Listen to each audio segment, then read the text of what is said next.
ताला फरमाता है सूरह यूनुस की आयत नंबर 107 में, और ए रसूल सल्लल्लाहु अलैहि वसल्लम, अगर अल्लाह आपको तकलीफ पहुंचाए तो उसके अलावा उस तकलीफ को दूर करने वाला कोई नहीं, और अगर वह आपको भलाई पहुंचाना चाहे तो उसके फजल को रोकने वाला कोई नहीं। वह अपने बंदों में से जिसे चाहता है फजल से नवाजता है, और वह बड़ा बख्शने वाला और बहुत रहम करने वाला है। आगे अल्लाह रब्बुल आलमीन का इरशाद ग्रामी है।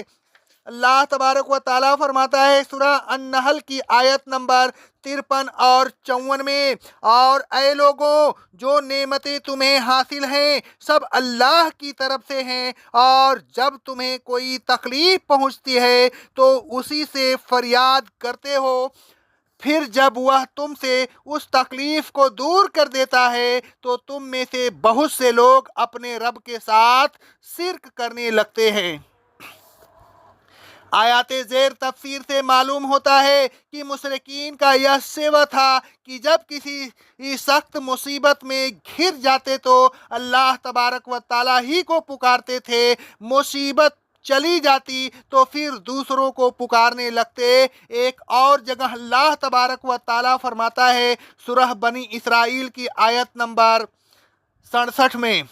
और जब समंदर में तुमको कोई मुसीबत पहुंचती है तो जिन जिन को तुम मुश्किल कुशाई के लिए पुकारा करते हो अल्लाह के अलावा वह सब तुम्हारे जहन से गायब हो जाते हैं। फिर जब वह तुमको बचाकर खुशकी की तरफ ले आता है तो तुम उससे मुंह फेर लेते हो और फिर अपने बुजुर्गों को पुकारने लगते हो। बात यह है कि इंसान बड़ा ही नाशुक्रा वाक़े हुआ है। आगे अल्लाह रब्बुल आलमीन फरमाता है सूरह अल-अनकबूत की आयत नंबर 65 में, और ए रसूल सल्लल्लाहु अलैहि वसल्लम, उन लोगों का तो यह हाल है कि जब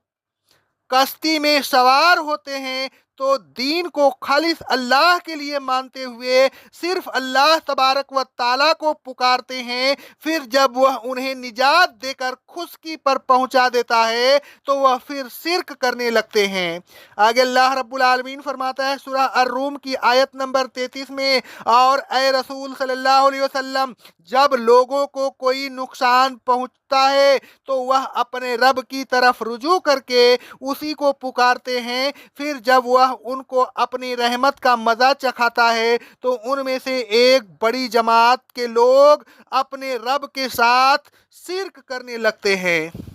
इसी मजमून में अल्लाह तबारक व